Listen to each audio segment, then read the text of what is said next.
श्रीमत्सद्गुणशालिनं चिदचिदे व्याप्यं च दिव्याकृतिं जीवेशाक्षरमुक्तकोटिसुखदं नेकावताराधिपं ज्ञेयं श्रीपुरुषोत्तमं मुनिवरेदान्तकीतं विभु तन्मूलाक्षरयुक्तमेव सहजानन्दं च वन्दे सदा कृपा करो मुझ ऊपरे सुखनिधि सहजानंद गुण तमारा गाववा बुद्धि आपजो सुख कंद गुण तमारा गाववा बुद्धि आपजो सुख कंद। श्री स्वामिनारायण भगवाननी जय। अक्षर पुरुषोत्तम महाराजनी जय। गुणातीतानंद स्वामी महाराजनी जय। प्रमुख स्वामी महाराजनी जय। प्रगट गुरु हरि महंत स्वामी महाराजनी जय। सूरत अक्षरधाम महोत्सवनी जय। दरेक दिव्य हरिभक्तों ने रवि सत्संग सभाना भावथी जय स्वामी नारायण। आजना प्रवचननो मुख्य विषय आश्रानी ए महत्ता आपणा जीवननी अंदर केटली छे। आम तो आपणे घणा बधा समयथी आ सत्संग साथे जोडायेला छीए अने घणा बधा हरिभक्तो तो 30-40 वर्षथी या रवि सत्संग सभा होय ए नित्य पूजा होय के समया उत्सवोनी अंदर सेवा कार्यनु ए फरज बजाववानी होय के दरेक प्रकारना नियम धर्मनी ए पोते पालन करता जोवा आपणने मळे छे। तो खरेखर आजे आपणे आशरो कर्यो छे अने अत्यारे जे आपणे बेठा छीए तो आशरानी आपणा जीवननी अंदर केटली महत्ता छे अने आ आश्रा आपणे केवा भावथी करवो जोईए, कोना थकी आपणे ए आपणे भगवानने पामी शकीए अने केवो आश्रो करवाथी केवो आपणने लाभ प्राप्त थाय छे। तो आजनी आ रवि सत्संग सभानी अंदर आपणे आ आश्रा विषय उपर ए प्रवचननो लाभ माणवाना छीए। आम तो माणस मात्र छे सुखी थवा माटे कोईक ने कोईक आधार शोधतो जोवा मळे छे। कोईक नानकड़ो बाळक होय तो पोते चॉकलेट लेवा माटे प्रयत्न करशे के मने एमांथी सुख मळे। अरे कोईक तरुण होय तो पोते कंईक फरवा जशे, कंईक सारू सारू जमशे, एमां एने सुख एमां शोधतो जोवा मळशे। कोईक युवान होय तो ए मोबाइल होय के टीवी होय के वेब सीरीज होय के फोन होय आ बधायमांथी पोते सुख मेळववा माटे ઈચ્છા करतो जोवा मळे छे। अरे कोईक गृहस्थ होय के धन संपत्ति पैसा मने वधु मळी जाय, कोईक धंधो करनार व्यक्ति ने ए सारो एवो प्रॉफिट थई जाय, कोईक व्यवसाय करनार ए कोईक व्यक्ति ने तेमां सारू एवुं एने इनकम प्राप्त थाय, कोईक नौकरी करनार ए व्यक्ति ने एवुं लागे छे के मने आमांथी ए हुं सारू काम करूं एटले मारुं प्रमोशन थाय, बढती थाय अने मारो पगार वधी जाय। तो आ दरेक व्यक्ति दरेक क्षेत्र में पोते आगळ वधवा मागे छे, पण शा माटे? तो सुखी थवा माटे अने कोईक ने कोईक आश्रय पोते जता होय छे। कोईक धनना आश्रय जाय, कोईक पैसाने आश्रय जाय, तो कोईक संपत्तिना आश्रय जाय, तो कोईक सगा संबंधीने पण आश्रय जता जोवा मळे छे। तमे जो केटलाक ए संपत्तिने आश्रय जाय छे। आ बधाय व्यक्तिओ केवुं माने छे के अमने छे ने कोई प्रश्न नहीं आवे, अमे जो संपत्ति अमारी पासे हशे ने तो कोई पण प्रकारनो वांधो नहीं आवे। जो घणी बधी वखत आपणा जीवननी अंदर ए आवा ज भ्रम रह्या ने, आज जे अज्ञान छे ने ए ज आपणने दुखी करे छे। एटले आपणने भले एवुं लागतुं होय के कोई प्रश्न नहीं थाय, पण तमे जोवो के गुणातीतानंद स्वामीए पेला प्रकरणनी 85મી वातमां कह्युं छे के नंद राजाने आखी दुनियानुं धन भेगुं करेलुं तोय ए धनथी अमने अशांति थई। तो आपणे जे मानीए छीए के धननी अंदर सुख छे, धननी अंदर शांति छे, तो आपणे इतिहासना तो आवा घणा बधा दृष्टांतो आपणे स्पष्टपणे एवुं कहे छे के ए धन पण ए दुखी करे छे। अरे माइकल जेक्सननी ज आपणे टूंकमां वात करीए, आना पूर्वे आपणे घणी बधी वखत आ माइकल जेक्सनने याद कर्या ज छे, पण पोते एनी पासे केटली बधी कळाओ हती। एक विश्वविख्यात ए पॉप संगीतकार हतो। तमे एने सुવાનો पलंग रह्यो ने ए $95,000 नो हतो। अंदाजित तेनी किंमत तमे 70-80 लाख गणी शको। एने खाली 1 सेकंडनी जाहेरात तमारे करावी एक माइकल जेक्सन साहेब आवो ने अमारे त्यां, त्यारे एनो दसको हतो। अत्यारे तो ते पोते हयात नथी, पण तो त्यारे 1 सेकंडनी जाहेरातना पोते खाली 1 करोड़ रूपिया लेता था। પણ છતાં પણ જીવનના અંત ભાગની અંદર તે શું બોલે છે કે આખા વિશ્વમાં મારા જેવો દુઃખી કોઈ નથી. અરે ભલા માણસ, તારી પાસે આટલી બધી સંપત્તિ છે, આટલું બધું સુખ તને મળે છે, આટલી બધી તને કળાઓ ભગવાને આપી છે, અને છતાં તું એમ કહે છો કે હું દુઃખી છું આ દુનિયાની અંદર, મારા જેવો કોઈ બીજો દુઃખી નથી. તો અમે તો સંપત્તિમાં સુખ માન્યું છે, પણ વાસ્તવમાં જ્યારે આવા દ્રષ્ટાંતો સામે આપણે આવે ને ત્યારે આપણને ખ્યાલ આવે કે સંપત્તિની અંદર પણ એ સુખ નથી. માટે જો સંપત્તિનો આપણે આશરો લઈએ ને અને સુખી થઈએ ને તો એ આપણી ખોટી માનસિકતા છે, ખોટો ભ્રમ છે. ઘણા બધા એવા કાળક્રમે એવા ઉદાહરણો થઈ ગયા. એલ્વિસ પ્રેસ્લી તમે જુઓ, કિંગ સોલોમન જુઓ, આ બધા ઉદાહરણો આપણને એ જ કહે છે કે ભાઈ સંપત્તિની અંદર સુખ નથી. તો ક્યાં મીરાબાઈ હોય કે જમકુબા હોય કે નરસિંહ મહેતા હોય કે લાડુબા જીવુબા હોય કે દાદા ખાચર હોય કે શિવલાલ શેઠ હોય, એમને આ ઘર સંસારમાંથી પોતે અનાસક્ત થયા અને ભગવાનમાં આસક્ત થવું પડ્યું હોય. એમ નામ પોતે એ ભગવાનમાં આસક્ત નથી થયા.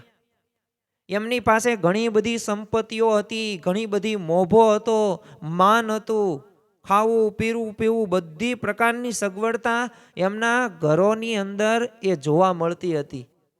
પણ છતાં પણ પોતે ભગવાનની એમને પ્રાપ્તિ કરવા માટે તમે જો આ સંસારની બધી પદાર્થોનો, વસ્તુઓનો એ ત્યાગ કર્યો અને ભગવાન અને સંત સાથે જોડાયા. જો ભગવાને એવી કળ ચડાવી છે ને કે ઈ કળ ઉતરે એમ છે જ નહીં. પણ જો આપણે ભગવાન અને સંતને આશરે જવાનું છે અને ભગવાન અને સંતને આશરે થશું ને, હે શામ તમે સાચું નાણું.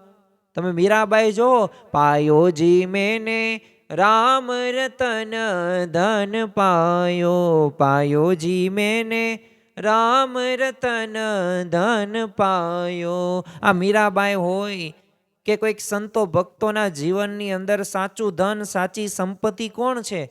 તો સાચી સંપત્તિ અને સાચું ધન એ ભગવાનનો આશરો છે. કહેતા કે ભગવાન છે. તો આપણે ભગવાન અને સંતને આશરે જવાનું છે.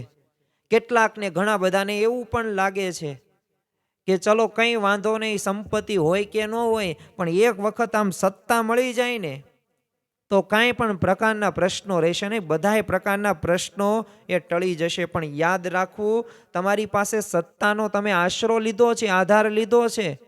જો આજની આ રવિ સત્સંગ સભાની અંદર આશરાનું આપણે મહત્વ જ જોવાનું છે.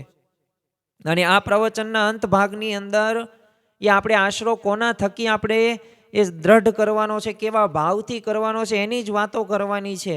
પણ આપણામાં રહેલું જે અજ્ઞાન છે ને એને પહેલાં આપણે દૂર કરવા જઈ રહ્યા છીએ. એટલે ઘણા બધાને એવું લાગે કે અમે છે ને સત્તાનો આશરો લઈ જઈશું ને તો કંઈ વાંધો નહીં આવે. તો તમે ચાલો યાદ કરીએ થોડાક દ્રષ્ટાંતો, જેથી આપણને વિશેષ ખ્યાલ આવે. પ્રથમ જ તે નામ આપણે યાદ રાખીએ તો રાવણ પાસે સત્તા તો હતી જ તે, પણ રાવણ તમે જો કે સત્તા હતી પણ એના વિવેક નહોતો. 4 વેદોનો પોતે ભણનાર હતો અને બધું કંઠસ્થ હતું, મુખપાઠ હતું. પણ જો એને એ પ્રકારની સત્તાનો દુરુપયોગ કર્યો, અનેક કુદ્રષ્ટિ સીતા માતા ઉપર કરી, તો એનો વિનાશ થઈ ગયો. મહાભારતનું જે મેન મુખ્ય વિલન પાત્ર તમે ગણી શકો એ દુર્યોધન. હવે દુર્યોધન પાસે કેટલી વિશાળ સત્તા હતી, પણ છતાં કેમ દુઃખી થયો? કારણ કે એને એમ માન્યું કે મને આ સત્તામાં સુખ મળશે, પણ ખરેખર સત્તામાં એને સુખ મળ્યું નહીં. ઈસવીસન 964ની અંદર સ્પેનમાં છે ને અબ્દેલ રહેમાન નામનો એક રાજા થઈ ગયો. એણે શું લખ્યું કે આમ પૂરા 50 વર્ષ મેં આ રાજ્ય કર્યું ને એ દરમિયાન પ્રજાએ મને બહુ પ્રેમ આપ્યો. અરે મિત્ર રાજ્યો હતા ને, હવે એની સાથે કાયમ માટે સંઘર્ષ હોય. કેમ ભારત પાકિસ્તાનનો સંઘર્ષ હોય ને એવી રીતે બધા પાડોશીને સંઘર્ષ તો હોય જ તે. પણ આ રાજાએ શું કીધું? મિત્ર રાજ્યોને આદર મને આપ્યો. અરે વિજય તો આમ મારા હુકમની રાહ જોઈને બેસતા હોય ને એવું મને લાગતું. પણ દુનિયાની કોઈ ચીજનો અભાવ એ મારા આનંદની આડે નહીં આવ્યો. આવી સ્થિતિમાં મેં સાચા સુખના એ દિવસોની ગણતરી કરીને તો એ રાજા પોતે બોલે છે ખાલી 14 જ દિવસો હતા. અરે 18,250 દિવસોમાંથી માલિક ખાલી 14 જ દિવસો સુખના. એટલે આ સત્તાનો એને જે આશરો કર્યો ને, એ સત્તાનો આશરો પણ એને સુખી ન કરી શક્યો. ઘણા બધાને કેવું લાગે છે કે ચાલો સત્તા કે સંપત્તિને આશરે આપણે નથી જવું, પણ આપણે સગા સંબંધીના આશરે જઈએ ને એટલે આપણે હૂફ મળશે, આપણને મદદ મળશે, આપણને પ્રેમ સ્નેહ મળશે, આદર ભાવ મળશે, અને સાચા સગા સંબંધી જ આપણને સુખી કરે છે. પણ અલા જે સગા સંબંધીના આશરે જઈએ ને તો એમાંય તે સુખ આપણને મળતું નથી. ફરી વખત આપણે રાવણને યાદ કરીએ, એની પાસે કેટલું વિશાળ કુટુંબ હતું પણ છતાં દુઃખી થયો. 1,00,000 પૂત 1,25,000 નાતી, બા રાવણ 2 કે દિયા ન બાતી. એ રાવણને 1,00,000 પુત્રોને 1,25,000 નાતીલા હતા, છતાં તે મર્યો ને ત્યારે દીવો કરનાર કોઈ નહોતું. સગર રાજાને 1-2 નહીં 60,000 પુત્રો હતા, તોય કઈ કામ ન આવ્યા. એટલે જ નિષ્કવાન સ્વામી લખે છે ને કે ક્યાં ગયું કુળ રાવણ તણું, સાગર સૂત 60,000 જી. ન રહ્યું નાણું રાજા નંદનું, સર્વે સુપન એ વ્યવહારજી. એટલે એ ક્યાંક રાવણનું પણ કુળ ગયું, ક્યાં સગર રાજાનું પણ કુળ ગયું ને એ કોઈને ખબર નથી. જો આ લોક એનું નામ જ તે મૃત્યુ લોક છે. અહીંયા કોઈ અમર રહેવાનું નથી. તમે સગા સંબંધી સાથે ગમે તેટલા સંબંધો સારા નહીં રાખો. અરે હું તો તમને ત્યાં સુધી કહું છું કે 100 કાર્યો કર્યા ને એક કાર્ય કરવાનું રહી ગયું. 100 વખત સારું બોલ્યા, એક વખત થોડુંક ભૂલમાં પણ તમે નકારાત્મક બોલી ગયા. 100 વખત મદદ કરી અને એક વખત મદદ કરવાની તમારા અંગત કારણોસર રહી ગઈ, તો એ તમારા સગા સંબંધી એ તમારી 100 કાર્ય કર્યું ને એ યાદ નહીં કરે. 100 વખત તમારું સારું બોલ્યા ને એ યાદ નહીં કરે. 100 વખત મદદ કરી એ નહીં યાદ રાખે. એ યાદ રાખશે તો ઓલી એક વાત કે જેમાં તમે એનો સાથ નથી આપ્યો. એટલે આ સગા સંબંધી બધાય ક્ષણિક છે, કોઈ સાથે આવવાનું નથી. આ બધાય વિઘ્નકારક છે. અરે કેટલો વ્યવહાર તમે સાચવશો, વ્યવહાર સાચવીને મરી જશો ને તોય અમુક વ્યવહારો તો બાકી જ રહેવાના જ. પણ ભગવાન અને સંત સાથેનો વ્યવહાર સુધાર્યો, ભગવાન અને સંત સાથેનું જોડાણ થયું, તો એ જોડાણ થશે ને તો કાર્ય સારું થશે ને એ આપણને એ મોક્ષ માર્ગે આગળ વધારશે. બાકી આ સગા સંબંધી રહ્યા ને એ તો તમારો સમય વેડફશે. જો આપણે વ્યવહારી છીએ, આપણે સંસારના જીવ છીએ, જે સંબંધોથી જોડાણા હોય તો ત્યાં જોડાવું જોઈએ, પણ અતિ નહીં. કારણ કે અતિની ક્યારેય ગતિ ન હોય. જેમ અત્યારે શિયાળાનો સમય છે ને, તો આમ તાપણું કરવા બેસીએ ને તો બહુ નજીક રહીએ ને તો આમ દાજી જઈએ, બહુ દૂર રહીએ તો આમ ઠંડીથી ઠૂઠવાઈ જઈએ. એટલે જોજો આપણે મધ્યમ હાથ રાખીએ, બહુ નજીક પણ નહીં બહુ દૂર પણ નહીં. બસ એવી જ રીતે આ સગા સંબંધીઓની અંદર પણ આ જ વાત આપણે એક જીવનમાં એ પાલન કરવાની, તો જ આ ભગવાન અને સંત સાથે એ જોડાણ થશે અને ભગવાન અને સંતની સેવા થશે. અંતકાળે જીવન દરમિયાન આ સગા સંબંધીનો આશરો કંઈ કામમાં નથી આવતો. એ તો કેવું છે, વાદળની છાયડી જેવા છે. વાદળ કાયમ આપણે શાંતા ન આપી શકે. એટલે આપણને ગુણાતીતાનંદ સ્વામીએ એક એવો આશરો ચીંધી આપ્યો કે એમાં સદાય આપણને સુખ મળે, શાંતિ મળે અને શાંતાઈ આપે. અને એ કયો છે? ભગવાનનો આશરો, સંતનો આશરો. તુલસીદાસજી કહે છે ને કે જીવ જીવ કે આશરે જીવ કરત હે રાજ. જીવ જીવ કે આશરે જીવ કરત હે રાજ. તુલસી રઘુવીર કે આશરે ક્यों बिगड़े जा काम.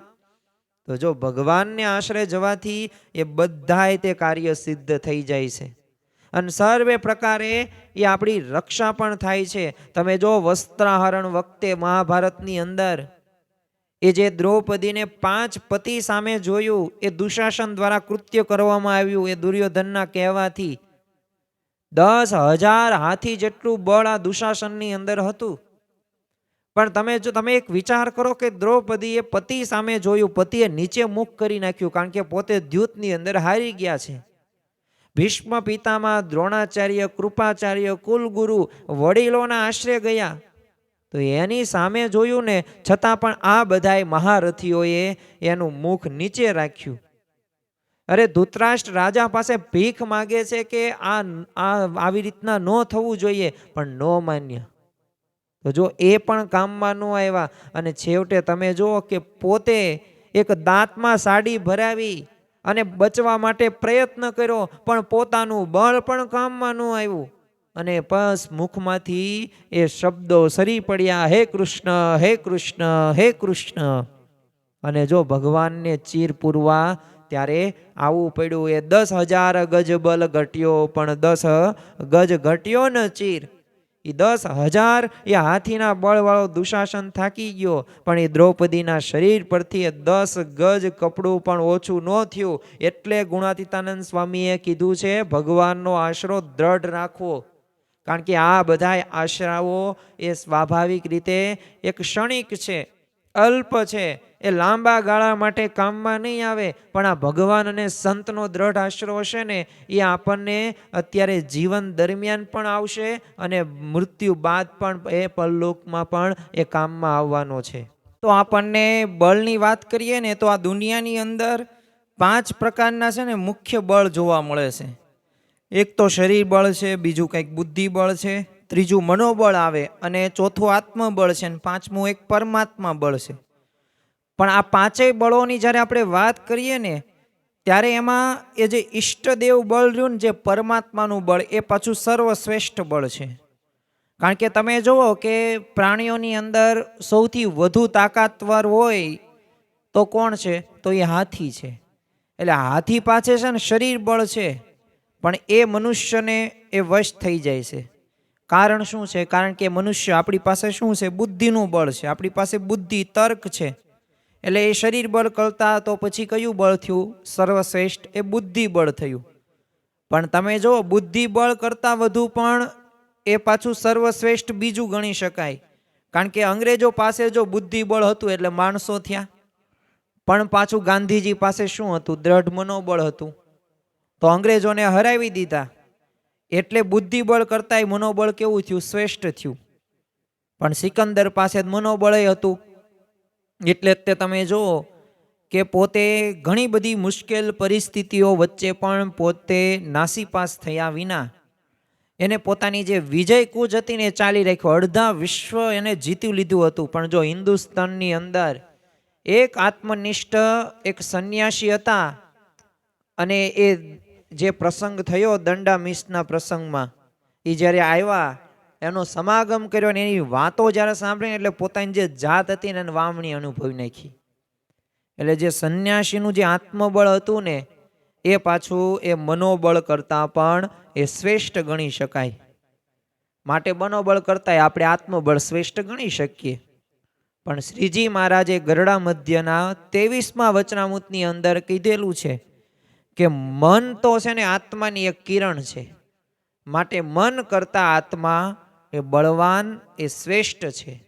પરંતુ જો આવું આત્મનિષ્ઠાનું બળ અંતકાળે કંઈ કામમાં આવતું નથી.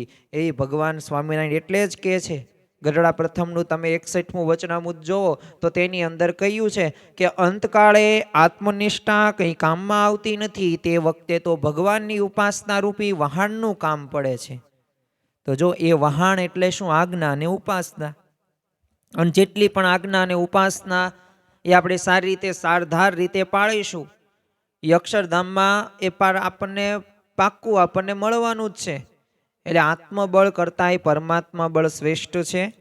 એ ગુણાતીતાનંદ સ્વામી એટલે આ આશરાનું મહત્વ કહ્યું છે ને, ભગવાનનો દ્રઢ આશરો રાખવો. જેને જેને પણ ભગવાન અને સંતનો દ્રઢ આશરો રાખ્યો છે ને, તો એના જીવનમાં પ્રશ્નો આવ્યા જ છે. એવું નથી કહેતો કે પ્રશ્નો ન આવે, પણ એ પ્રશ્નો વચ્ચે પણ એ સ્થિરતા આવે છે. એમના જીવનમાં પણ એ વિપરીત પરિસ્થિતિઓ તો આવે જ છે. એ આશરો કરવાથી પરિસ્થિતિઓ ટળતી નથી, પણ એ પરિસ્થિતિમાં પણ એ પોતે સ્થિર રહી શકે છે, સંભાવ રીતે વર્તી શકે છે. તો આ ભગવાનના આશરાથી શક્ય થાય છે. હવે આપણે આગળ એવો એક પ્રશ્ન સમજીએ. આપણે આશરાનું તો આટલું બધું મહત્વ સમજ્યા, પરંતુ હવે પ્રશ્ન આપણને એ થાય કે આશરો કોનો કરવાનો છે? તો આશરો આપણે ભગવાન એ સર્વોપરી ભગવાનનો આશરો કરવાનો છે. કારણ કે એ નીચાશ્રયો ન કર્તવ્ય કર્તવ્યો મહદાયશ્રય અજાસી પ્રમાદે આરુધા ગજમસ્તકે. કે જેમ બકરી હોય ને તો એ જંગલમાં સર્વશ્રેષ્ઠ સિંહનો આશરો કર્યો હોય તો એની રક્ષા થઈ જાય. પણ જો એને શિયાળનો આશરો કર્યો હોય તો વાઘ એને ફાડી ખાય, અને વાઘનો આશરો કર્યો હોય સિંહ ફાડી ખાય. તો એમ છે ને આપણે એ સર્વોપરી એ ભગવાનનો આશરો કરીએ ને તો આપણે બચી જઈએ. એટલે આપણે સર્વોપરી ભગવાનનો આશરો કરવાનો છે. જો એક બાજુ સરપંચ હોય, બીજું બાજુ કલેક્ટર હોય, તો જો એ બંનેમાંથી કોનો આશરો કરાય? કલેક્ટરનો આશરો કરાય. કારણ કે કલેક્ટરના હાથ નીચે ઘણા બધા સરપંચ આવી જાય. કારણ કે કલેક્ટર એ પોતે જિલ્લાનો રાજા છે, અને સરપંચ તો ખાલી ગામનો રાજા ગણી શકાય. અને એ તે પાછું એ જે તે રીતના એ કાયદાકીય રીતના અને એ જે વહીવટી રીતના, બાકી તો એને પણ જવાબ એ કલેક્ટરને તો દેવો જ પડે. એ અંડરમાં આવે, નીચે આવે. હવે હું તમને આગળ વાત કરું કે કલેક્ટર હોય ને એક બાજુ મુખ્ય પ્રધાન હોય, તો વડાપ્રધાન હોય, તો એ બંનેમાંથી આપણે કોનો કરાય? તો સ્વાભાવિક છે કે મુખ્ય પ્રધાનનો જ આશરો કરાય ને. કારણ શું છે? મુખ્ય પ્રધાન હાથ નીચે ઘણા બધા કલેક્ટરો આવે. હવે હું તમને આગળ એ વાત કરું કે મુખ્ય વડાપ્રધાન હોય એટલે કે મુખ્યમંત્રી હોય ને બીજી બાજુ વડાપ્રધાન હોય, તો કોનો આશરો કરાય? તો મુખ્યમંત્રી નો કરાય, વડાપ્રધાન નો કરાય.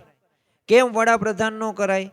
કારણ કે એના હાથ નીચે એ અલગ અલગ રાજ્ય અને કેન્દ્ર શાસિત પ્રદેશના બધાય મુખ્યમંત્રીઓ એના નીચે આવે છે. એટલે વડાપ્રધાન જો ને એ પ્રાઇમ મિનિસ્ટર જે આપણે કહીએ છીએ, જે અત્યારે વર્તમાન કાળે નરેન્દ્રભાઈ મોદી છે, તો એમનો જો આશરો કરીએ ને તો બધું આવી જાય. તો એમ છે ને સર્વે અવતારના એ આશરા કરતા પણ અવતારીનો આશરો કરવો જોઈએ. માટે ગુણાતીતાનંદ સ્વામી કહે છે કે સ્વામિનારાયણ નામનો મંત્ર છે ને બહુ બળ્યો છે, અને શ્રીજી મહારાજ સર્વોપરી છે.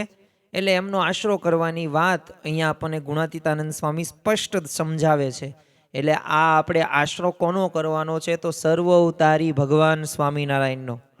એવા મૂળ અનાદિ અક્ષર મૂર્તિ એવા ગુણાતીતાનંદ સ્વામી, એ જ ગુણાતીતાનંદ સ્વામી ભગતજી મહારાજ, શાસ્ત્રીજી મહારાજ, યોગીજી મહારાજ, પ્રમુખ સ્વામી મહારાજ અને વર્તમાન કાળે મહંત સ્વામી મહારાજમાં એ વિરાજમાન છે. કારણ કે ગુણાતીતાનંદ સ્વામીએ પોતાની વાતોની અંદર જ કહ્યું છે, તમારા દેહ રહ્યા ને એ તો 35 કે 40 વર્ષ પછી એ પડી જશે, પણ હું તો ચિરંજીવી છે.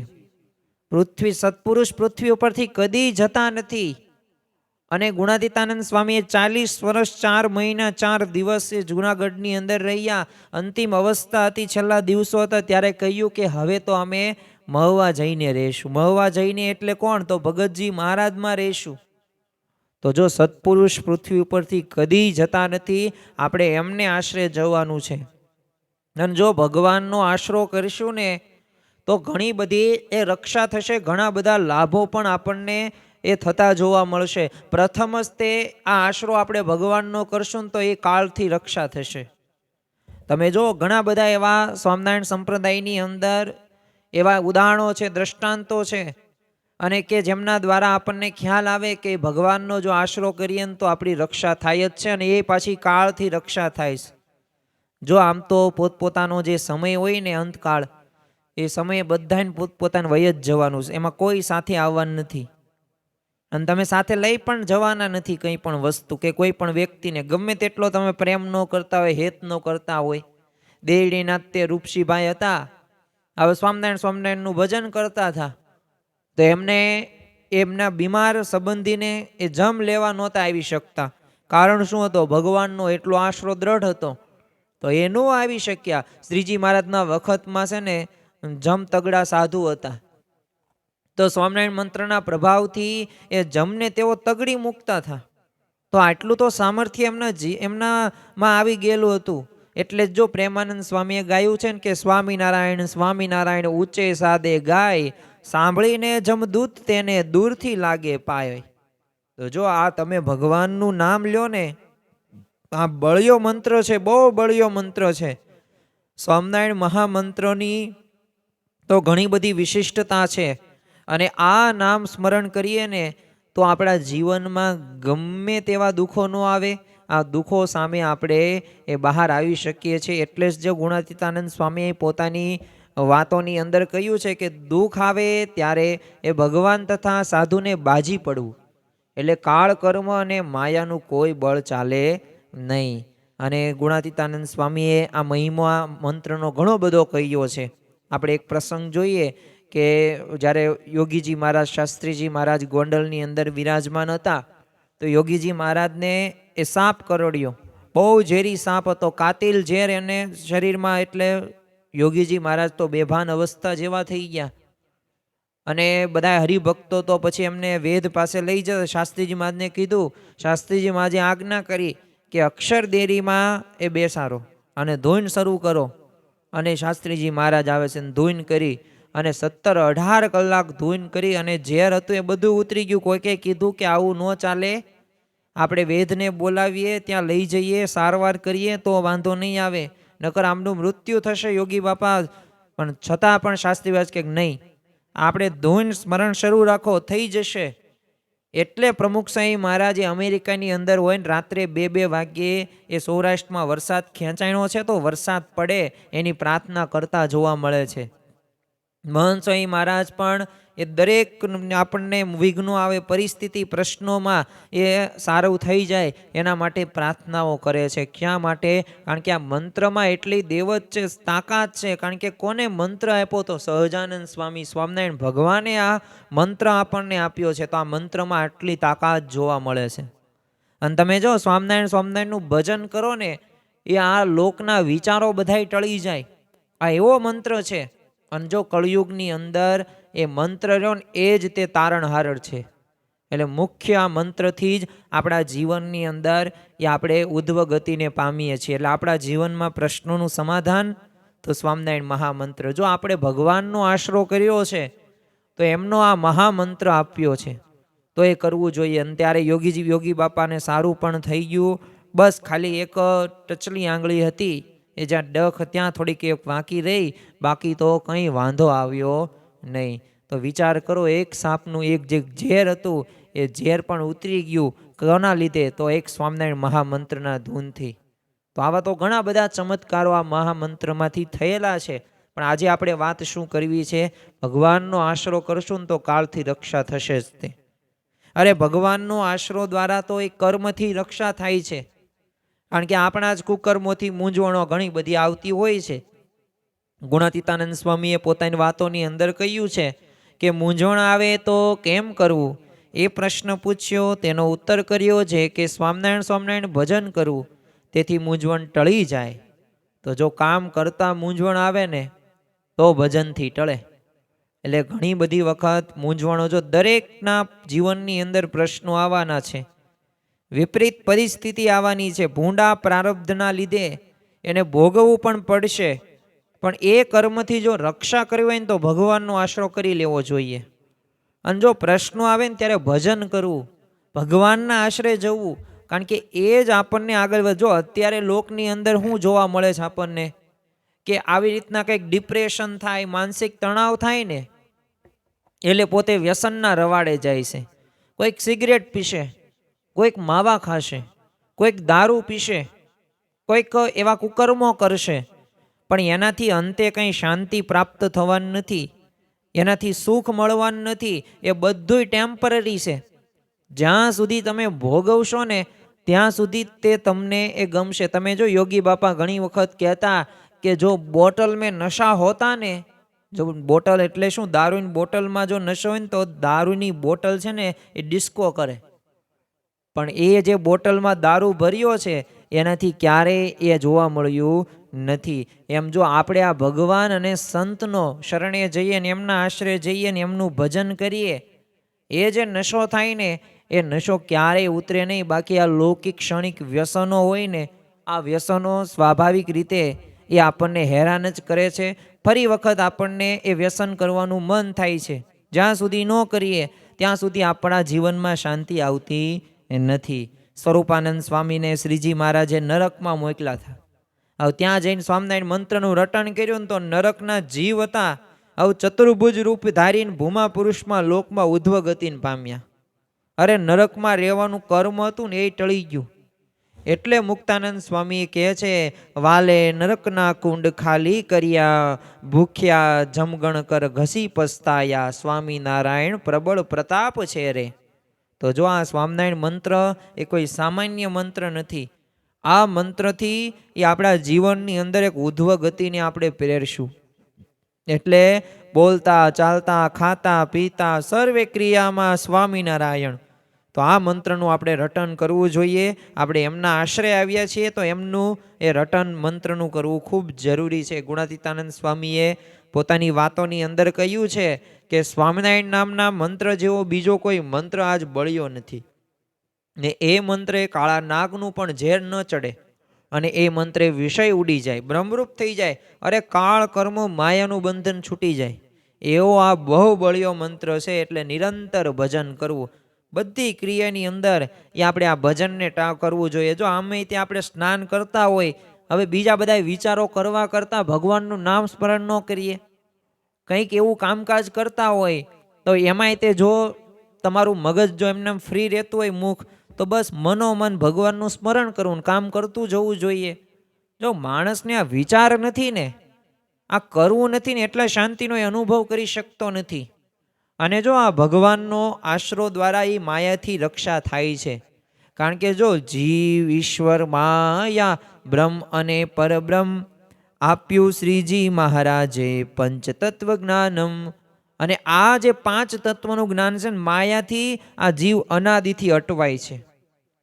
પણ જો અક્ષર બ્રહ્મનો સંગ થાય ને તો આ માયાથી પણ એ આપણે તરી શકીએ છીએ. તો ભગવાનના ધ્યાન ભજનમાં આડું આવરણ આવે ને એને સમજી લેવાનું, એને માયા કહેવાય. પૂજા કરતા હોય ને ખાવા પીવાના વિચાર આવતા હોય, નાસ્તાના વિચાર આવતા હોય કે આજ તો પૌવા બટેકા બનાવ્યા છે, એટલે આજ તો થેપલા બનાવ્યા છે, આજ તો હાંડવો બનાવ્યો છે તો ગરમા ગરમ ખાવું જોઈએ, આજ તો ઈડલી સંભાર બનાવ્યું છે. આવા વિચારો આવતા હોય ને તો સમજી લેવાનું કે આ તો એક તો પ્રશ્ન સ્વાદનો છે. બીજો પ્રશ્ન કયો છે તો એ આપણને જે મનની અંદર જે ખાવા પીવા બાબતની જે આસક્તિ અને મન જે રહ્યું એ આપણે જે જીત્યા નથી, હજી ભગવાનમાં આપણું યથાર્થ જોડાણ નથી થયું. તો આ બધાય પ્રશ્નો રહ્યા ને એ આપણને એ સ્પષ્ટ દેખાડે છે, સ્પષ્ટ આપણને સમજાવે છે. શ્રીજી મહારાજે વચનામૃત લોયાના 6માં કીધું છે કે જ્યારે ભૂંડા ઘાટ થવા માંડે ત્યારે ધ્યાનને પડ્યું મૂકીને જીભે કરીને ઉચ્ચ સ્વરે નિલ્લસ થઈને તાળી વગાડીને સ્વામિનારાયણ સ્વામિનારાયણ ભજન કરવું. તો ઘાટ હોય ને બધાય ટળી જાય, નિરાશ થઈ જાય. અને એ વિના બીજો એવો ઘાટ ટાળિયાનો ઉપાય નથી. મહારાજે પોતે કહ્યું છે ભૂંડા ઘાટ જો થશે, મહારાજે નો તો મહારાજ એમ કહે જ નહીં ભૂંડા ઘાટ થવા માંડે ત્યારે, તો એવું બોલે જ નહીં. પણ જો થશે, પ્રશ્નો આવશે, પણ આમાં સ્થિરતા માટે તો એ આપણે મંત્ર અગત્યનો છે. શ્રીમદ ભગવદ્ ગીતાની અંદર 7મા અધ્યાયની અંદર 14મા શ્લોકની અંદર એ અને વરતાલનું તમે 5મું વચનામૃત જોવો તો એની અંદર શ્રીજી મહારાજે આ શ્લોક ટાંકીને કહ્યું છે કે દેવી હૈષા ગુણમયી મમ માયા દુરતયા મામે વે પ્રપદ્યંતે માયા મેતામ તરંતી તે. એટલે અહીંયા શ્રી કૃષ્ણ ભગવાન એ અર્જુનને કહે છે કે જે પુરુષ મને પામે છે ને દુખે કરીને પણ ન તરાય ને, એવી જે મારી માયા રહી ને ગુણમયી માયા તેને તરે છે. તો જો આપણે એમને પામવાના છે, એમના શરણે જવાનું છે. તો ખરેખર જો એમના શરણે જઈશું ને તો આ માયાથી આપણે તરી જવાશે. આ ભગવાન અને સંતનો જો આશરો આપણે કરીએ ને તો એનાથી મંત્ર અને જંત્ર થકી રક્ષા થાય છે. આપણે એક પ્રસંગ જોઈએ જેથી આપણને વિશેષ પ્રતીતિ થાય. ગરડાના ખીમા સુથારને છે ને ભાવનગરથી હવે સુરત સુધી દરિયાઈ મુસાફરી દરમિયાન હવે ત્યાં એક તાંત્રિક હતા, તો એમને હેરાન કરવા માટે ખૂબ પ્રયત્ન કર્યો. પણ એ ભક્તે તો બસ સ્વામિનારાયણ મંત્ર પોતે જપતા જપતા બેસી રહ્યા. હવે મંત્રેલા એ બશેર અડદ હતા ને તો એ તાંત્રિકે એના ઉપર ફેંક્યા, આ હરિભક્ત ઉપર, પણ કાંઈ થયું નહીં. અને આ જોઈને તાંત્રિક સત્સંગી થઈ ગયો. સત્સંગી નહીં, સાધુ પણ થઈ ગયો, પરમહંસ પણ થઈ ગયા. અને મહારાજે એમનું નામ પડ્યું શૂન્યાતીતાનંદ સ્વામી. તો જો તેઓએ સુરતમાં એક સ્વામિનારાયણ મંદિરના નિર્માણની અંદર એ પોતાની સેવાઓ આપેલી હતી. આ તાંત્રિકે જે પોતે સાધુ પછી બન્યા, તો જો જનની કહે સુન બેટડા હરી કરે સો હોય, ખૂંટ પકડ કર બેઠ રહો બાલ ન બાકા હોય. એ ઘંટીનો ખીલો હોય ને તો એના દાણા આવે ને ન દળાય, એ ખીલે આવે તે દાણા ન દળાય. એમાં ભગવાનનો આશરો કરીએ ને તો દુઃખ ન આવે, આપણે બચી જઈએ છીએ. જો ભગવાનનો આશરો કરવાથી સૌથી મોટો જો લાભ થતો હોય ને તો અંતકાળે પણ શાંતિ થાય છે. આજે તમે જો કે સ્વચ્છંદી સમાજની અંદર આપણે સૌ કોઈ જીવી રહ્યા છીએ, શાંતિનો આપણે અનુભવ નથી કરી શકતા. પણ જો આ ભગવાન અને સંતના એ શરણે જઈએ ને તો આપણને સહેજે સહેજે શાંતિનો અનુભવ થાય છે. તમે જો પરીક્ષિત રાજાને એ સુખદેવજીએ ભગવાનના ચરિત્રો સંભળાવ્યા અને ભગવાનનો આશરો કર્યો તો અંતકાળે નિર્ભયતા આવી ગઈ, શાંતિ થઈ ગઈ અને કહ્યું કે હવે હું તક્ષકને મૃત્યુ વગેરે બીતો નથી, બ્રહ્મલોકમાં જઈ રહ્યો છું. તો જો આમ શ્રીજી મહારાજનો આશરો એ સર્વે પ્રકાર આપણી રક્ષા કરે છે. એટલે ગુણાતીતાનંદ સ્વામી આપણને વાતો કરે છે કે ભગવાનનો દ્રઢ આશરો કરીને રાખવો, આશરાથી જ કલ્યાણ થશે. અને જો તપે કરીને બળી જાય ને તો એ જો ભગવાનનો આશરો ન હોય ને તો ભગવાન તેડવા નથી આવતા. અને હિંડોળા ખાટમાં સૂઈ રહે, દૂધ સાકર ને ચોખાઈ જમે ને અને સેવાના કરનાર ને રળનાના બીજા હોય તો પણ જો અંત સમયે વિમાનમાં બેસાડીને ભગવાન તેડી જાય. પણ જો ગુણાતીતાનંદ સ્વામી શું કહે છે, ભગવાનનો આશરો દ્રઢ હોય ને તો. એટલે મોક્ષનું કારણ કયું છે? ભગવાનનો આશરો. એટલે આજની આ રવિ સત્સંગ સભાની અંદર જો આપણે આશરો તો કર્યો જ છે, પણ દ્રઢ આશરો રાખો. આ દ્રઢ આશરાથી જ આપણને આ બધા યથાર્થ લાભો થતા જોવા મળશે. શાંતિ નથી આવતી તો સમજવું કંઈક આપણને એક કાચપ છે. જે પ્રકારે આપણે આશરો કરવાનો છે એ આપણે કરી શક્યા નથી, કે એમાં કંઈક ખામી છે. ગુણાતીતાનંદ સ્વામીએ પહેલા પ્રકરણની 114મી વાતમાં પણ કહ્યું છે કે ભગવાનને મોટા સાધુના આશ્રય કરીને તો વાદળ જેવા દુઃખ આવવાના હોય તો તે પણ ટળી જાય, ને સાધન કરીને તો કૂટી કૂટીને મરી જાય ને તોય તો પણ ન ટળે. તો જો સાધનો તમે ગમે એટલા કરશો પણ એ ભગવાન અને સંત રહ્યા ને એ કેવું છે, આપણે પાણી લાવવાના ઘણા બધા પ્રયત્નો કરીએ, કેટલું પાણી લાવી શકીએ આપણા ગામની અંદર, તળાવની અંદર, પણ આમ ભગવાન ને સંત ધારે તો એ વરસાદ દ્વારા કેટલું બધું પાણી એ પોતે આ વનસ્પતિમાં પોષણ કરે, મનુષ્યનું પોષણ કરે, બધી પ્રકારની જરૂરિયાતો રહીને એ ભગવાન અને સંત આપણી પૂરી કરે છે. તો જો આ ભગવાનનો મોટામાં મોટો પ્રતાપ અને મોટામાં મોટી આપણા ઉપર કૃપા દ્રષ્ટિ, અમી દ્રષ્ટિ ગણી શકાય. એટલે આપણે ભગવાનનો આશરો કરીએ ને તો આવા બધા પ્રકારના એ લાભો એ થતા જોવા મળે છે. હવે આપણને પ્રશ્ન પાછો એવો પણ થાય નવો કે આ આશરો આપણે કેવી રીતે કરવાનો છે? કારણ કે જો આશરોની રીત પણ અલગ અલગ જોવા મળે છે. તો જો આપણે પ્રગટપણે આશરો કરવાનો છે. તમે સારામાં સારું એક ચિત્ર દોર્યું હોય કોઈક ઝાડનું, તો અને પાછું ઝાડમાં ચિત્ર દોરો અને છાંયે બેસવાથી તાપ એ દૂર એમાં ન થાય. એ પણ અન્નકૂટનો ફોટો હોય ને 32 ભાતની એ પકવાનો ફોટામાં હોય તો કંઈ ભૂખ ન ભાંગે. અને તમે એક ગંગા નદીને તમને વિડીયો બતાવવામાં આવે તો શું તરસ તમને છીપી જાય? ન છીપે. તે બધું પ્રગટ મળવું જોઈએ. એ ઝાડ પણ પ્રગટ હોવું પડે, એ અન્નકૂટની વાનગીઓ આપણી સામે હોવું પડે, અને બી પાણી હોવું પડે તો ભૂખ છીપે, તો છાંયડે બેસી શકીએ અને તો આપણને એ પાણીની તરસ પણ છીપે છે. તેમ ભગવાનનો આશરો રહ્યો ને એ પણ એક પ્રગટપણે આપણે કરવાનો છે. એટલે જ જો નારાયણદાસ પણ કહે છે, પ્રગટ પ્રભુને શરણે જાને, નારાયણ દાસ કહે નિર્મળ થાને.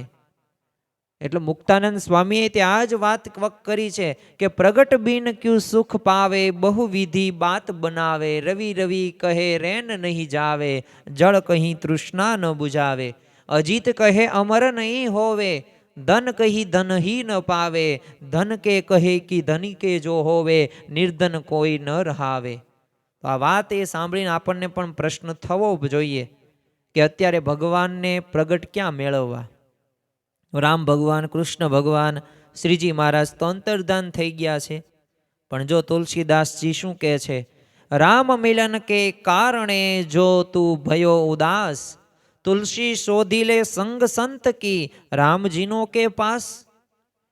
વરતાલના 10મો વચનામૃત તમે જો, ભગવાન જ્યારે પૃથ્વીને વિશે પ્રત્યક્ષ ન હોય ત્યારે ભગવાનને મળેલા જે સાધુ તેનો આશ્રય કરવો તો તે થકી પર પણ જીવનું કલ્યાણ થાય છે. તો એવા સંત એટલે વર્તમાન કાળે મહંત સ્વામી મહારાજ, એ આપણને એ ભગવાનના સાક્ષાત્કારવાળા એવા પ્રગટ ગુણાતીત એ સંતની પરંપરા આપણને એ ભગવાન સુધી એ આપણને પહોંચાડી દેશે. ગુણાતીતાનંદ સ્વામીએ ચોથા પ્રકરણની 15મી વાતમાં કહ્યું છે કે જેવે રૂપે ભગવાનને મળે તેનું ધ્યાન ભજન કરવું તે પુરુષોત્તમ ભગવાનને મેળવી દેશે. એટલે આપણે મહંત સ્વામી મહારાજનું મન કર્મ વચને જો આપણે એમનો સમાગમ કરીશું ને તો આપણને એ પરબ્રહ્મ સુધી એ પહોંચાડી શકશે. અને યાદ રાખવું, બ્રહ્મરૂપ થયા વિના પરબ્રહ્મની ભક્તિ આપણે નહીં કરી શકીએ. લોયાનું 7મું વચનામૃત. એ બ્રહ્મરૂપ કોના થકી થવાશે? તો જે બ્રહ્મરૂપ હોય ને તે કરાવી શકે. તેવા બ્રહ્મરૂપ કોણ છે? તો એ બ્રહ્મ કહેતા, અક્ષર બ્રહ્મ કહેતા સત્પુરુષ વર્તમાન કાળે એવા મહંત સ્વામી મહારાજ છે. જે આપણે એમના જેવા ગુણો છે ને એવા આપણે બ્રહ્મ ભાવને પામવાનો છે. આપણે અક્ષર માનવાનું છે. અક્ષરમ અહમ પુરુષોત્તમ દાસોસ્મી, કે અક્ષર એવો હું પુરુષોત્તમનો દાસ છું. અને એ જ્યારે થશે ને ત્યારે જ આપણને એ મહારાજને એ મળશે. અને પહેલાં ભગવાન પહેલાં તો આપણે છે ને એ સત્પુરુષને ઓળખવા ખૂબ જરૂરી છે. એમનો આપણે સત્સંગ કરવો પડશે. ભગવાન શ્રીજી મહારાજને એ મેળાપ એ કરાવી જ દેશે. અને પાછો કેવી રીતે આપણે એ આશરો કરવાનો છે એ પ્રગટપણાનો ભગવાનનો, તો પતિવ્રતાના ભાવથી આશરો કરવાનો છે. જો પતિવ્રતાના આશરો મહત્વનો છે, કારણ કે નિષ્ઠા રહીને એ અગત્યની છે. અને નિષ્ઠા રહીને લીંબોળીના સ્થાને છે. એ લીંબોળી તમને એમ કે લીંબોળી કે આ જો લીંબોળી જ છે, તને હું કરોડ રૂપિયા આપું, લીંબોળી રહીને એની જગ્યાએ તું હવે બીજું ગમે તે ફળ કહી દે, લીંબુ કહી દે, મરચાં કહી દે કે સંતરફ કહી દે. પણ જો આપણે ન કહીએ કે એમ લીંબોળી જ છે, એમ લીંબોળી તે લીંબોળી, બસ એવી જ રીતે ભગવાન તે ભગવાન, એ સ્વામિનારાયણ ભગવાન મહંત સ્વામી મહારાજ છે. અને એવો જે ભગવાનનો દ્રઢ આશરો હોય ને, તો જેને હોય ને એ મહાપ્રલય જેવું પણ દુઃખ આવી પડે ને તો એ દુઃખ થકી રક્ષા કરનારો એ ભગવાન વિના બીજા ન જાણે. અને જે પોતાનું સુખ જોઈતું હોય તો એ ભગવાન થકી જ આપણે ઈચ્છા કરવાની છે, એમની પાસે જ માગવાનું. પણ જો પ્રભુ વિના બીજાને સુખદાયક નથી જાણવાનું. અને પ્રભુની જેમ મરજી હોય ને એ પ્રમાણે આપણે વર્તવાનું છે. એવો જે હોય ને એ પ્રભુનો શરણાગત જીવ કહેવાય. અને વરતાલનું તમે વાંચમો 5મું વચનામૃત, તો એ આપણે ભગવાનનો એવો આશરો કરવાનો છે. એ પતિવ્રતા સ્ત્રી હોય તો પોતાને જો પતિ સિવાય ઘણા બધા રૂપવાન હોય, યૌવનવાન હોય, ધનવાન પુરુષ તો જુએ જ છે, પણ પતિ સિવાય તેનું મન બીજે ન જાય. એમ ભગવાનનો આશરો પણ જો આ રીતે આપણે કરવાનો છે. અને શ્રીજી મહારાજે આપણને આ વચનામૃતની અંદર ઘણી બધી વખત આ વારંવાર આ વાત રહીને એમને રિપીટ કરાવેલી છે. અને ઘણી વાર એ પણ વ્યવહારની અંદર મુશ્કેલી આવે અને આવવાની છે. તમે ગમે એટલું એ સારું કરવા માટે પ્રયત્ન કરશો, થશે એવી પરિસ્થિતિ. શરીરમાં રોગ આવશે, ધંધામાં ખોટ આવશે, તો આશરો બદલાઈ જાય, દોરા ધાગા થઈ જાય ને તો એ પતિવ્રતાની ટેક ત્યારે રાખવાની છે. એ પતિવ્રતાની ટેક રહીને એ જ તે એ આપણને ભગવાનને ગમે છે. અને નિષ્ઠા પાકી રાખવાની છે, એ કાચપ નહીં. ભગવાન બસ આજ મારો ભગવાન, આજ મને તારણહાર છે, આજ મને અક્ષરધામમાં લઈ જશે. તમે જુઓ ભાવનગર જિલ્લામાં એક સીમાસી ગામમાં એક છે ને મોચી ભક્તનો દીકરો હવે બીમાર પડ્યો. હવે 8 દિવસ અન્ન જળ વિના વિતાવ્યા. કોઈકે શું કીધું, દાણા જોવરાવો, દોરા બાંધો અને એવું બધું કરો તો થશે, નકર નહીં થાય. એ ભક્તે શું કીધું, જો શ્રીજી મહારાજની ઈચ્છા હશે ને તો દેહ રહેશે, નહીં તો પડી જશે. લોકોએ બધાને ખૂબ સમજાવ્યા, એમને પરિવારના સભ્યોએ સમજાવ્યા, ગામના લોકોને સમજાવ્યા, ભય ઘણો બધો બતાવ્યો, પણ જો બાપ દીકરો ડગ્યા નહીં. અને એ દ્રઢતા જોઈને એ શ્રીજી મહારાજે દર્શન દીધા.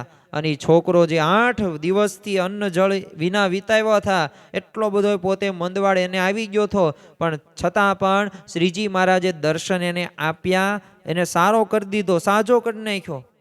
તો જો એ ભગવાનના બળથી શક્ય બન્યું.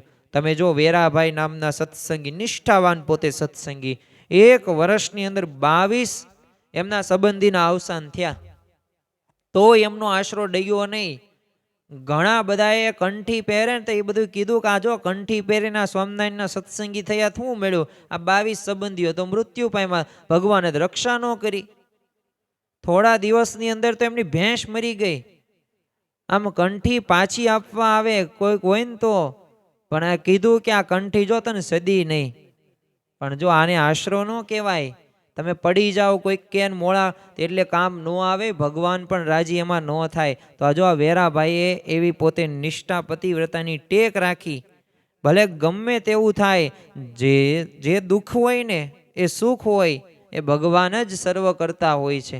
આ આપણે વાત ધ્યાનમાં રાખવાની છે. ગરડા પ્રથમનું 33મું વચનામૃત એની અંદર શ્રીજી મહારાજે વાત કરી કે ભગવાનનો જે દ્રઢ આશરો હોય ને એક સર્વે સાધનમાં મોટું સાધન છે, અને એને કરીને ભગવાન રાજી થાય છે. અને એ આશરો અતિ દ્રઢ જોઈએ, એના વિશે કોઈ પોલ રહે નહીં. વિજાપુરના જો તમે વજીબા, આવો તો અનન્ય એવો આશરો હતો. ભગવાન પોતે આવ્યા, પોતે એવી રીતે બ્રાહ્મણનું રૂપ લઈને. હવે એમને કંઈ ખ્યાલ નહોતી વિજાપુરના વજીબાને કે આ સાક્ષાત હું જેનું ભજન કરું છું એ જ છે. પણ જો આશ્રમમાં કંઈ ફેર ન પડ્યો, કોઈનો પણ ભય ન રહ્યો, ભાર પણ ન રહ્યો, ત્યારે મહારાજ રાજી થાય છે. એમનામ રાજી થતા નથી. 12 પટોળીના સત્સંગી હતા, ખીમા વાઘ એની પત્ની ને એને એક છે ને ગુજરાતના એક બ્રાહ્મણે કીધેલું કે તારા ધણીને છે ને શનિની 7.5ની પનોતી છે ને લોઢાના પાયે બેસવાની છે, અને એમાં છે ને ગામત્રા કરવા જવું પડશે, એક ગામથી બીજે ગામ ભટકવાનું હશે, એટલે તો વીટી કરાય ને એટલે વાંધો ન આવે. ત્યારે એ બાઈએ શું કીધું, જો સાંભળ, હું તો મારા ધણીને હમણાં જ ભાત રોટલો આપી આવ્યો છું, અને ખાઈને નિરાતે સૂઈ ગયા. અને 7.5ની પનોતી તો છે ને તને બેઠી લાગે છે, કારણ કે ગુજરાતમાં ખાવા ન મળ્યું એટલે અહીંયા આવીને તું બેઠો છું, એટલે અહીંયા તું હાલવા માંડ, મારે એવું કાંઈ કરવું નથી. તો આમ જો કાઢી મૂક્યો. તો આને કહેવાય આશરો. એ હરિજનને ગ્રહો શું કરે, જો ગ્રહ પાપ બાપડા પરવશ ફરે. રવિ ભમતો શશી કલિંકત રાહુ, ત્યાં દળવાણો વહે. કાણો શુક્રને લૂણો શનિ, બૃહસ્પતિએ સ્ત્રી ખોય આપની. એ ગ્રહનો ગ્રહ હરિ તે મુજ હદે, તો દિન વચન કોણ વંદે. એ ગ્રહ પનોતીના એ સ્વાભાવિક રીતે પંક્તિમાં કહેવાયું છે. આવો અનન્ય જો આશરો હોય ને તો શક્ય છે. આપણે તો ભગવાનનો દ્રઢ આશરો રાખો, સંતનો જ આશરો રાખો. કોઈ પણ પ્રકારનો પ્રશ્ન આવશે નહીં. અને આપણા બહુ મોટા ભાગ્ય કહેવાય કે આપણને આવા ભગવાન અને આવા સંતની પ્રાપ્તિ થઈ.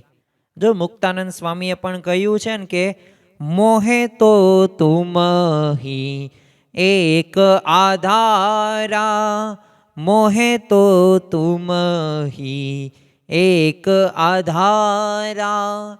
नाव के काग की गति भई मेरी, नाव के काग की गति भई मेरी. जहाँ देखूं तहाँ जल निधि खारा, मोहे तो तुम ही एक आधारा. તો જો આ એક કાગડો હતો, અને એ કાગડો પોતે એક છત ઉપર એક જે વહાણ હોય ને એ ઉપર પોતે બેસી ગયો.